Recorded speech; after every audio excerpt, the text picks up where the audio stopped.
Assalamualaikum warahmatullahi wabarakatuh. Perkenalkan, nama saya Muhammad Faikal Atalah dari kelas 8 Bright. Kali ini saya akan menjelaskan materi bahasa Indonesia yang sudah saya buat di semester 1 ini. Di materi bahasa Indonesia ini dibagi menjadi ada 4 bab. Bab pertama ada tentang teks berita, lalu bab kedua ada iklan, slogan, dan poster, dan bab ketiga ada teks puisi, dan yang terakhir bab keempat ada teks literasi. Kita mulai dari teks berita. Apa sih teks berita itu? Nah, menurut KBBI, teks berita adalah cerita atau keterangan mengenai kejadian maupun peristiwa yang sedang terhangat.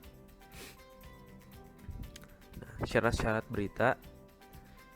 Tentu saja ketika mendapatkan berita atau informasi kita harus berhati-hati. Apakah itu berita yang valid atau tidak?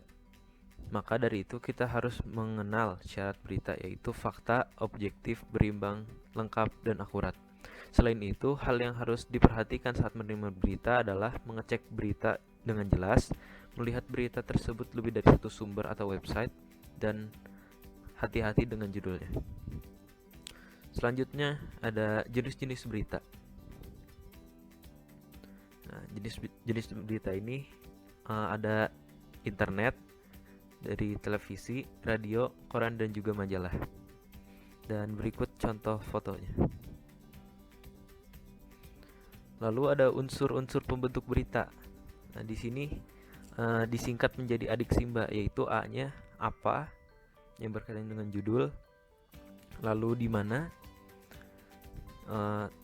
mengenai tempat atau lokasi, dan K-nya itu kapan, mengenai waktu seperti jam, hari, bulan, ataupun tahun. Lalu ada C-nya itu siapa, seperti subjek atau objek pusat perhatian yang mengalami yang tersangkut dalam berita itu. Lalu M itu mengapa, alasannya, dan B itu bagaimana, kronologi kejadian tersebut. Lanjut, di sini ada contoh berita.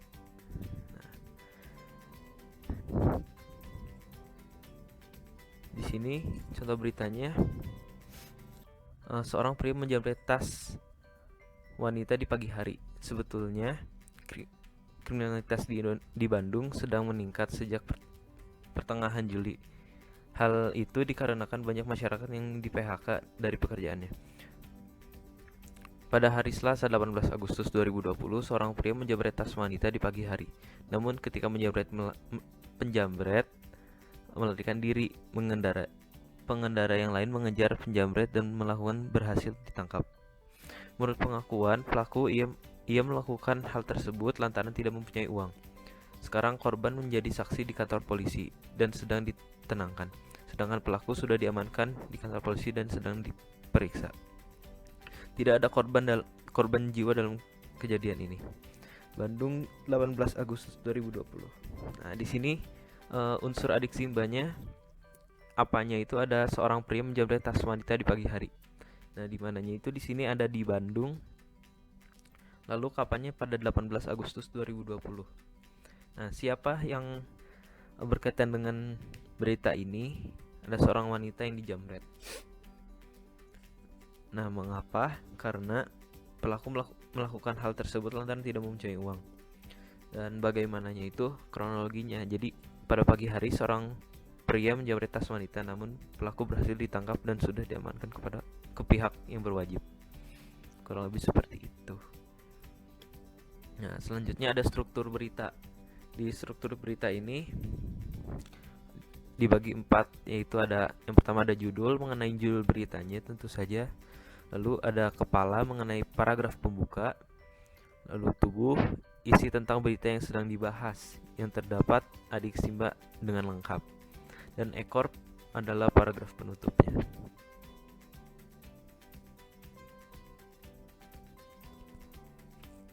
Nah, di judul berita ini pengertiannya, judul berita merupakan gambaran topik berita yang berfungsi memberitahukan tentang berita apa yang akan disajikan. Nah, contohnya ini di berita yang sebelumnya yang sudah dibahas, judul beritanya adalah seorang pria menjamret tas. Nah, selanjutnya ada kepala. Nah, kepala ini merupakan paragraf pembuka atau kalimat pembuka yang membuat intisari berita paling menarik. Ada berisi beberapa adik Simba juga. Nah, contohnya ini yang di paragraf pertama. Selanjutnya ada tubuh. Tubuh ini merupakan isi uraian lengkap yang menjelaskan unsur adik Simba. Nah, ini contoh tubuhnya, paragraf kedua. Dan yang terakhir ada ekor. Ekor itu adalah merupakan di dalam berita, ekor merupakan penutup atau penegasan ulang. Di berita ini ekor terdapat di paling akhir paragraf, di paragraf 3.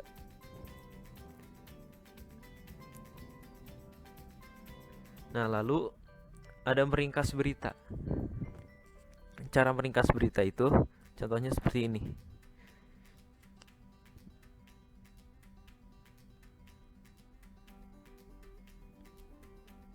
Selanjutnya ada kaidah-kaidah kebahasaan. Yang pertama ada penggunaan kata bersifat standar atau baku. Kedua, ada penggunaan kalimat langsung sebagai variasi dari kalimat tidak langsungnya. Kalimat langsung ditandai dengan tanda petik di awal dan di akhir kalimat. Ketiga, ada keterangan waktu adalah kata untuk menjelaskan ketika suatu peristiwa terjadi. Nah, ini masing-masing contohnya dari yang 1 sampai 3. Selanjutnya ada yang keempat, penggunaan kata kerja mental adalah kata kerja yang menerangkan aktivitas mengindrai, berpikir ataupun merasa. Dan yang kelima ada konjungsi temporal, merupakan kata hubung yang menunjukkan urutan waktu. Dan ini contoh-contohnya.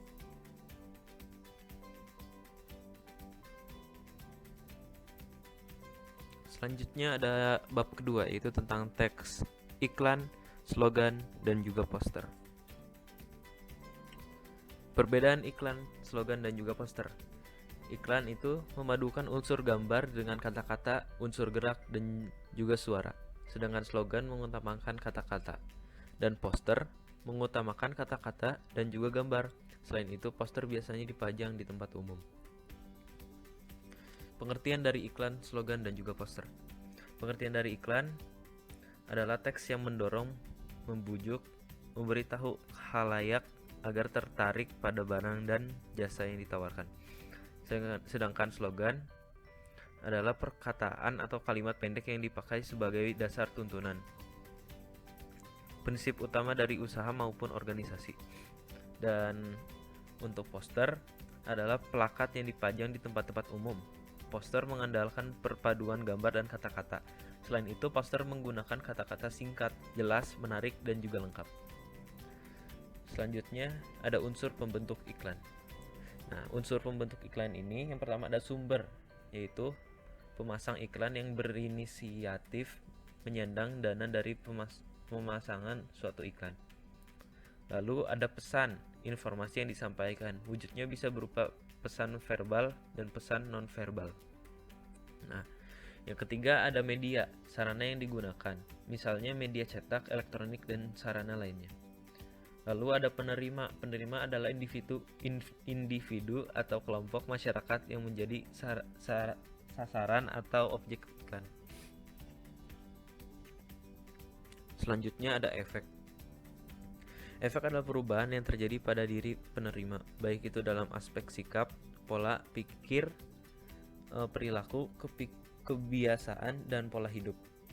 Lalu umpan balik. Nah, umpan balik ini adalah tanggapan, reaksi, atau respon yang dikehendaki dari penerima pesan, misalnya dengan membeli produk yang ditawarkan dan menolak pemakaian narkoba. Nah, unsur-unsur pembentuk slogan. Berbeda dengan iklan, unsur-unsur pembentuk slogan hanya terdiri dari 3, yaitu kata-kata yang singkat, menarik, dan mudah diingat. Lalu merupakan sebuah semboyan suatu organisasi atau masyarakat, dan disajikan dalam bentuk frasa, klausa, atau kalimat. Unsur pembentuk poster memiliki gambar, ilustrasi foto atau warna yang mencolok sesuai ide yang akan disampaikan. Lalu ada pernyataan berupa frasa, klase, atau kalimat yang efektif, sugesti, dan komunikatif. Tulisan dibuat dengan ukuran besar.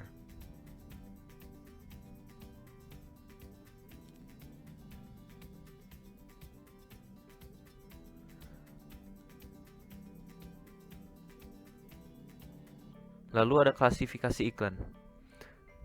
Yang pertama ada iklan strategis, yaitu digunakan untuk membangun merek ataupun citra positif suatu perusahaan.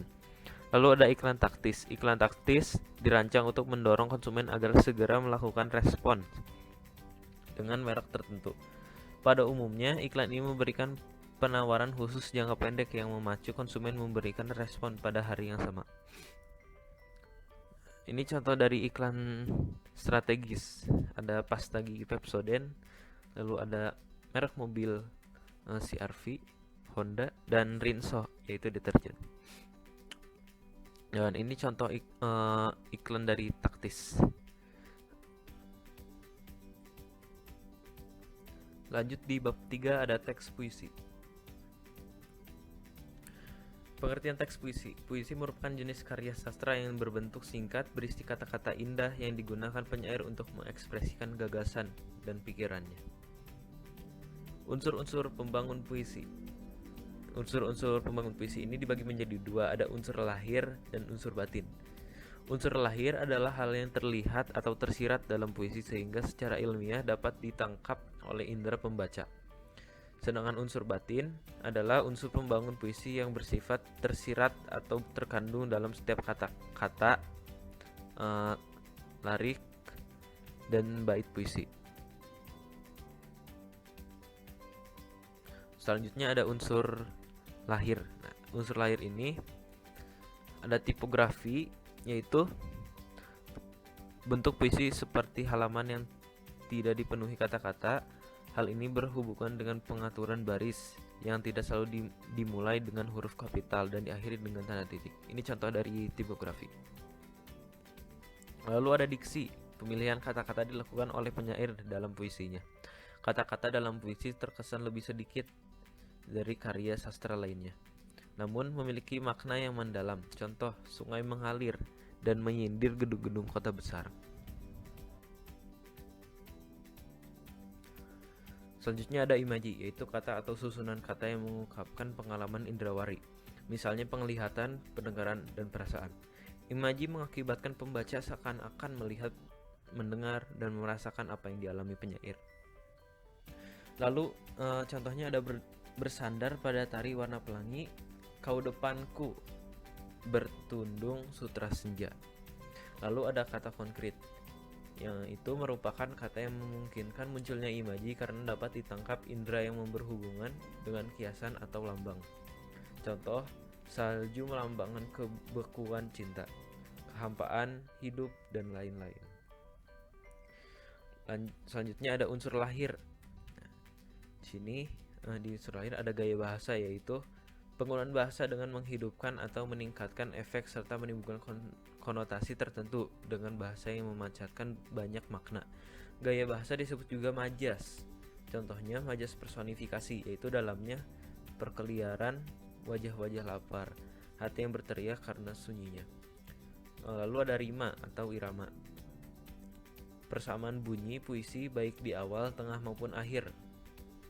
Contohnya di sini ada dengan puisi aku bernyanyi sampai senja umurku nanti. Dengan puisi aku mencinta berbaur syakawala. Di sini kita bisa lihat di akhirnya di kalimat pertama dan kedua itu, di baris pertama dan dua itu ujungnya itu i, lalu di baris ketiga dan juga keempat itu a. Selanjutnya unsur batin. Di sini ada tema atau makna. Nada merupakan suara dan sikap yang diungkapkan oleh penyair kepada pembacanya. Lalu ada rasa, yaitu pesan yang terkandung di dalam puisi dan disampaikan kepada pembaca oleh penyair. Pesan ini seringkali diungkapkan secara tersirat dalam sebuah kata.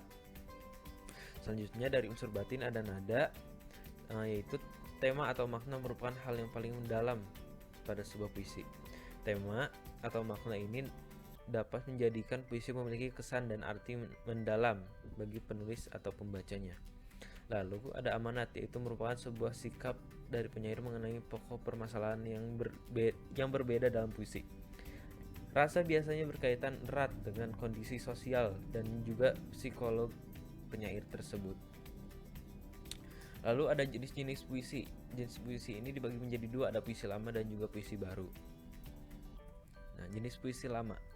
Mantra adalah ucapan-ucapan yang dianggap memiliki kekuatan gaib. Contoh mantra pengobat sakit perut. Nah, seperti ini contohnya. Lalu ada juga pantun yang mungkin sudah tidak asing lagi dengan teman-teman. Puisi apa itu sih pantun? Pantun itu adalah puisi bersifat bersajak, ABAB atau AA yang terdiri atas 4 baris. Dalam tiap baris bait dengan 8 sampai 12 suku kata rata-rata. Baris 1 dan 2 dinamakan sampiran dan 3, 4 dinamakan isi. Contoh pantun. Ada orang sedang bergaya untuk membuat sebuah karya. Permisi, ingin bertanya, toilet di sebelah mana ya? Lalu ada syair, yaitu puisi yang terdiri atas 4 baris dalam satu bait, bersajak a dengan berisi nasihat atau cerita. Ini dia contohnya. Jauhi semua perbuatan jahat, jauhi pula perbuatan maksiat. Mari kita segera bertaubat supaya kita selamat dunia akhirat. Nah, jenis-jenis puisi baru ini ada 3, yaitu himne, romansa, dan elegi. Himne ini puisi pujaan yang ditunjukkan untuk pahlawan, Tuhan, dan tanah air. Sedangkan romansa adalah puisi yang berisi luapan perasaan cinta dan kasih sayang. Sedangkan elegi puisi tentang kesedihan. Dan ini contoh puisinya.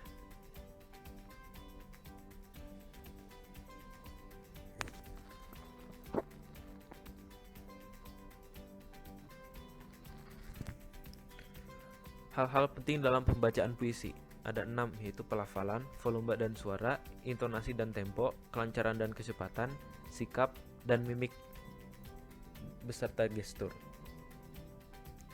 Selanjutnya kita masuk ke bab 4, yaitu teks literasi. Pengertian fiksi dan non-fiksi. Fiksi cerita rekaan atau cerita yang dibuat berdasarkan imaji penulisnya. Itu artinya fiksi itu tidak nyata intinya. Lalu non-fiksi itu kebalikan dari fiksi. Non-fiksi adalah cerita yang tidak bersifat fiksi tetapi berdasarkan fakta dan kenyataan. Dan ini beberapa jenis buku fiksi dan non-fiksi. Kita bisa lihat di fiksi ini ada cerpen, novel, dan juga puisi. Sedangkan non-fiksi ada biografi, kamus, dan ensiklopedia. Pengertian indeks, daftar kata atau istilah penting yang terdapat pada bagian akhir buku. Lalu pengertian sinopsis, ringkasan atau garis besar naskah yang menggambarkan isi dari suatu film pementasan yang dilakukan baik secara konkret maupun secara abstrak. Lalu pengertian dan fungsi daftar isi. Daftar isi merupakan penggambaran umum tentang isi buku yang hendak dikisah atau dipaparkan penulis. Fungsi daftar isi untuk memudahkan pembaca menemukan halaman-halaman tertentu pada buku. Lalu pengertian dan fungsi kata pengantar. Kata pengantar merupakan gambaran umum tentang maksud dan tujuan penulis menyusun buku tersebut. Kata pengantar berfungsi untuk mengantarkan pembaca kepada isi atau uraian-uraian terdapat di dalam suatu karya ilmiah. Dan yang terakhir ada pengertian dan fungsi daftar pustaka. Daftar pustaka ialah yang berisikan tentang sumber-sumber dari bacaan yang digunakan sebagai bahan acuan untuk menulis karya ilmiah. Atau pengertian daftar pustaka yang lainnya adalah suatu daftar yang berisikan judul buku, artikel maupun bahan tulisan yang memiliki kaitan dengan karya ilmiah yang dibuat. Sekian dari saya dan terima kasih. Wassalamualaikum warahmatullahi wabarakatuh.